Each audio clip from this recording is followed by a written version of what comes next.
Bem-vindos ao nosso canal YouTube, nesse Falando Daquilo de hoje, apresentando mais um dos casos clássicos de Sigmund Freud, dessa vez a história de uma neurose infantil, 1909, o caso do Homem dos Lobos, Wolfsman, ou então Sergei Pankejeff, um russo, um aristocrata russo, vem se tratar com Freud em Viena, depois de passar ele também por Kraepelin, e em função de inúmeras fobias, pesadelos, depressões que lhe aconteciam ao final do dia, falta de ânimo, e que logo se revelaram a Freud um caso de uma extrema extensão e riqueza de sintomas. Assim como um caso onde a relação com Freud, a relação de transferência, se mostrou muito intensa e também muito extensa, porque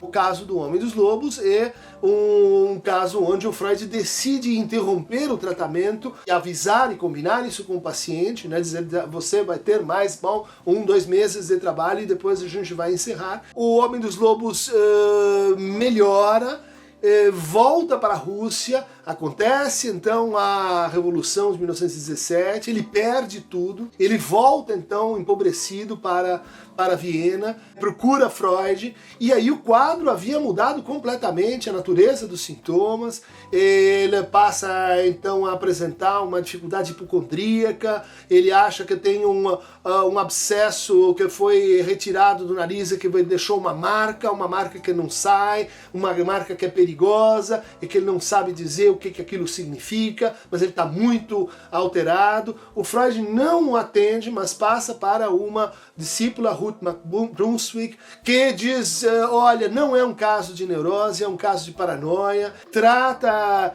o Homem dos Lobos, ele melhora da sua paranoia, volta a procurar psicanalistas e psiquiatras ao longo de toda a sua vida. No final da sua vida, ele dá uma entrevista muito lida e conhecida a Karin Obholzer. Isso está na tradução para o da Jorge Zahar, a coleção do campo freudiano. Isso tornou o caso do Homem dos Lobos um grande enigma diagnóstico. Na verdade, Lacan tem a sua famosa proposição de que teria sido um caso borderline, muitos outros psicanalistas entendem assim, mas isso não resolve muito a complexidade diagnóstica, por o que significa borderline, é uma fronteira entre neurose e psicose, seria uma terceira ou uma quarta coisa. Bom, mas vamos entrar então nas circunstâncias que movem a escuta clínica de Freud a se concentrar não na vida adulta, mas naquilo que seria a formação da neurose primária do Homem dos Lobos. Circunstância na qual ele vai desenvolver a importância das fantasias, nesse caso,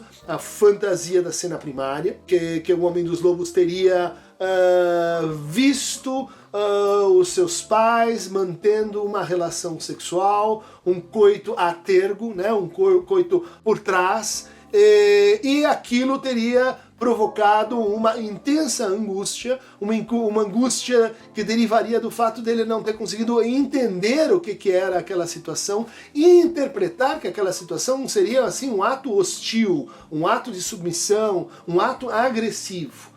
Isso que ficou então não elaborado, não simbolizado, vai voltar em sonhos repetitivos em que o Homem dos Lobos acompanha uma janela que se abre e está a lua, é noite, existe uma árvore de nogueira com vários galhos secos, e na ponta de cada um desses galhos existe um lobo.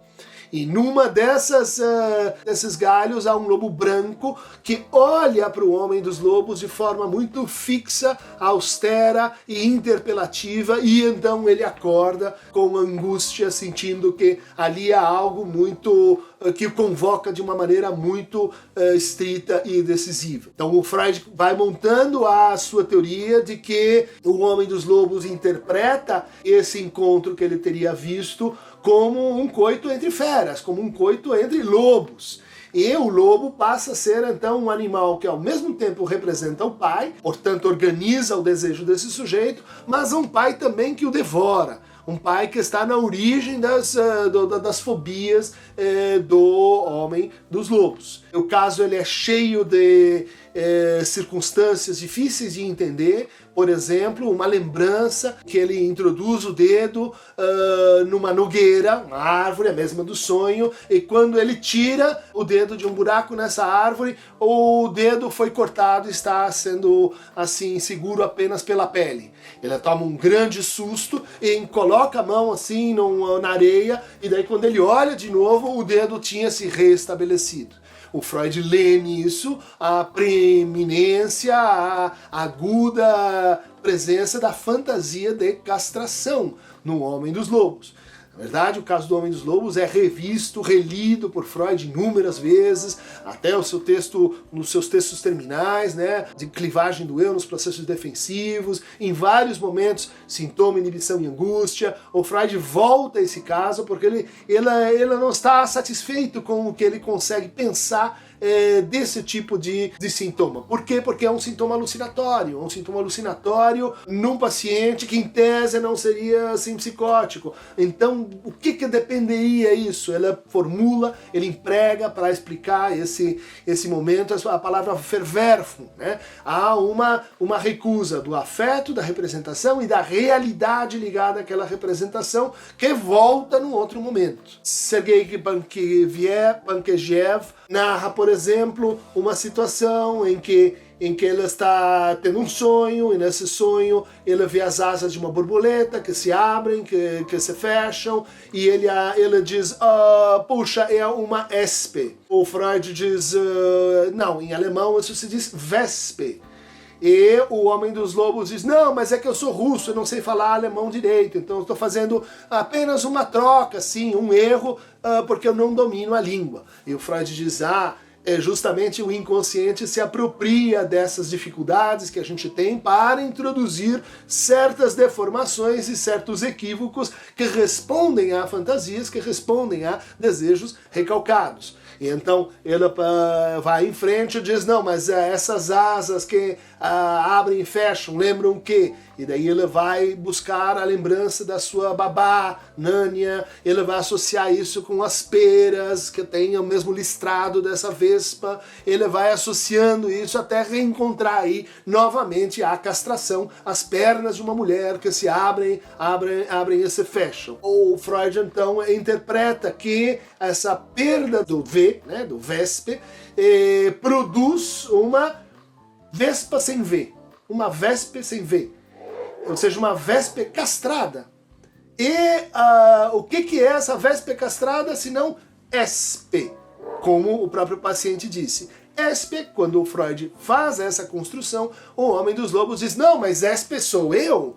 Espe são as iniciais do meu nome, Sergei Pankeviev, SP. Isso se torna um modelo muito interessante para a gente pensar a interpretação, tanto no plano assim tradutivo, mais semântico, de descoberta de significados, de simbolizações, quanto também da interpretação como um processo que joga com a letra, que joga com o plano do escrito, né? De como o inconsciente, nos sonhos, nos sintomas, nas pequenas vacilações linguísticas e discursivas, ela trabalha produzindo alterações no plano da escrita, uma coisa que depois Lacan vai dar toda a importância. Então está aí apresentado esse caso, um caso que vai se resolvendo na medida que o Freud se dedica a um pacientíssimo trabalho de reconstrução das experiências infantis. Quando ele refaz essas experiências a partir de lembranças, né, de como ele sofreu uma tremenda alteração de caráter quando conseguiu lidar com essas angústias aderindo a uma narrativa religiosa, uma narrativa cristã, a partir do qual então ele conseguia traduzir todos os terrores que ele estava vivendo no seu imaginário infantil. O que é, por um lado, um suporte simbolizante, mas, por outro lado, o Freud diz, bom, isso vai deixar marcas e vai dar origem a uma outra gama de sintomas de natureza mais obsessiva. Mas então, está aí apresentado algumas linhas gerais do caso do Homem dos Lobos, Quem quiser se dedicar ao encontro com o texto, eu recomendo a história de uma neurose infantil, O Homem dos Lobos, que está aqui nesse volume, 1917, né, publicado em 1918, escrito em 1914, né, nas obras completas Companhia das Letras, volume 14 das obras da Companhia das Letras. Então, quem quiser receber mais fragmentos angustiantes, angustiados, russos, clique aqui no Aqueronta Movebo.